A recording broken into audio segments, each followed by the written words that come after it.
অনেকে ইন্টারনেটে নানা রকম গ্রামের ভিডিও দেখেছেন, কিন্তু আজ দেখাবো সাতক্ষীরার একটি ভাসমান গ্রাম, যেটিকে বর্ষা মৌসুমের ভাসমান গ্রাম নাম দিয়েছেন এলাকাবাসী। ভিডিওটি দেখে মনে হতে পারে প্রকৃতির কি অপরূপ দৃশ্য, কিন্তু এর ভেতরে রয়েছে হাজারো মানুষের ভোগান্তির গল্প। আর এই ভোগান্তি একদিনের নয়, পুরো বর্ষা মৌসুম জুড়েই।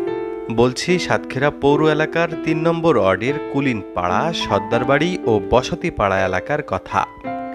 একই চিত্র সাতক্ষীরা পৌর এলাকা সহ জেলার অনেক ইউনিয়নের, যেটি খুবই ভয়াবহ আকারে রূপ নিয়েছে। সাতক্ষীরা শহরে জলাবদ্ধতায় পানিবন্দী হয়ে পড়েছে হাজারেরও অধিক পরিবার। টানা কয়েকদিনের বৃষ্টিতে শহরের অধিকাংশ রাস্তাঘাটেও জলাবদ্ধতার সৃষ্টি হয়েছে। চলাচলে ভোগান্তিতে পড়েছে পথচারীরা। পানি নিষ্কাশনের কার্যকর কোনো ব্যবস্থা না থাকায় বৃষ্টির পানিতে তলিয়ে গেছে রাস্তাঘাট। অনেকের বাড়ির উঠানেও পানি জমে আছে। বৃষ্টির পানি নিষ্কাশনের ব্যবস্থা না থাকায় এই অবস্থার সৃষ্টি হয়েছে বলে মনে করছেন নাগরিকরা।